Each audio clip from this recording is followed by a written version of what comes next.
અંકલેશ્વરના કોસંબળી વિસ્તારના રહેવાસી ચંપાબેન રમણભાઈ વસાવા ગતરોજ પોતાના વ્યક્તિગત કામકાજ અર્થે એસએ મોટર્સની સામે આવેલ ઇન્ડિયન બેંકમાં ગયા હતા. બેંકનું કામ પૂર્ણ કરી તેઓ પરત ઘરે જવા માટે મુખ્ય માર્ગ પર વાહનની પ્રતીક્ષા કરી રહ્યા હતા. તે દરમિયાન એક રિક્ષા ચાલક તેમની પાસે આવીને ઊભો રહ્યો હતો. આ રિક્ષામાં અગાઉથી 3 શંકાસ્પદ પેસેન્જરો બેઠેલા હતા. રિક્ષા ચાલકે વિશ્વાસમાં લેવાના હેતુથી ચંપાબેનને માસી ચાલો બેસી જાઓ, ક્યાં જવું છે તેમ કહી રિક્ષામાં બેસવા માટે ભારે આગ્રહ કર્યો હતો. ચંપાબેને રિક્ષામાં પેસેન્જરોની ગીર્દી જોઈને બેસવાની અસમર્થતા દર્શાવતા કહ્યું હતું કે ભાઈ મને આટલી ભીડમાં નહીં ફાવે, પરંતુ રિક્ષા ચાલકે પૂર્વ નિયોજિત કાવતરાના ભાગરૂપે અંદર બેઠેલ 3 પેસેન્જરોને આગળ પાછળ કરી જગ્યા કરી આપી માસીને પરાણે બેસાડી લીધા હતા. મુસાફરી દરમિયાન રિક્ષા ચાલક અને અંદર બેઠેલા શખ્સોએ ચંપાબેનનું ધ્યાન ભટકાવી દીધું હતું. રિક્ષા અંકલેશ્વરના પ્રતિન ચોકી અને બ્રિજ પ્રસાર કરી જ્યારે વાલિયા કોસંબળી મુખ્ય માર્ગ પર અંકલેશ્વર ઔદ્યોગિક વસાહતના મેઇન ગેટ પાસે પહોંચી ત્યારે અચાનક રિક્ષા ચાલકે માસી તમને અહીં બેસવામાં તકલીફ પડે છે, તમે ઉતરી જાઓ તેમ કહી તેમને અધવચ્ચે ઉતારી દીધા હતા.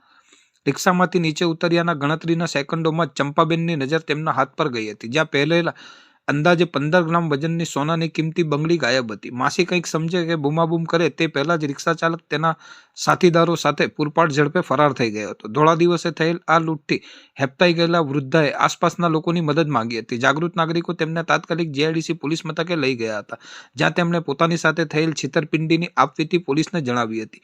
ઘટનાની ગંભીરતાને ધ્યાને લઈ જીઆઈડીસી પોલીસના સર્વેલન્સ સ્ટાફે તાત્કાલિક અસરથી અરજી નોંધીને તપાસના ચક્રો ગતિમાન કર્યા હતા. પોલીસે ઘટના સ્થળ અને રિક્ષા જે માર્ગ પરથી પસાર થઈ હતી તે તમામ રૂટના સીસીટીવી કેમેરા ચેક કરવાની કામગીરી હાથ ધરી છે, જેથી આ રિક્ષા ગેંગના સાગરીતોને વહેલી તકે ઝડપી પાડી કાયદેસરની કાર્યવાહી કરી શકાય.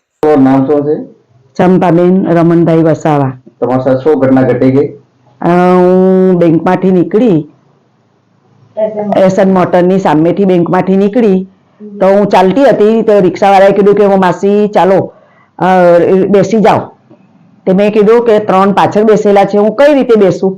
તો એ લોકોએ થોડી જગ્યા આપી અને કે મેં કીધું કે મને એમને એવું કહ્યું કે આ લોકો તો અહીંયા ઉતરી જ જશે. પછી પ્રતિન સુધી આવ્યા. પ્રતિન ચોકડીથી એમને બ્રિજ ચડાવી દીધો અને નોટિફાઈની જીઆઈડીસી નો પેલો જે દરવાજો આપણે એ આવે છે દરવાજો, ત્યાં ગાડીથી આગળ જતા મને એને ઉતારી પાડી. મને કે માસી ફાવતું નથી, તમે ઉતરી જાઓ.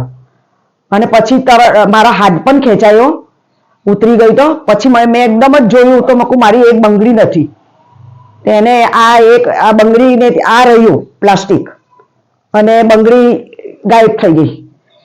હું એક રિક્ષાવાળા ભાઈને કહ્યું, પણ એ રિક્ષાવાળા ભાઈની રિક્ષા બરાબર ચાલે એવી નહોતી. તો મને કે તમે કોઈ બી બાઇક પર બેસીને જાઓ માસી, એ રિક્ષાને પકડો.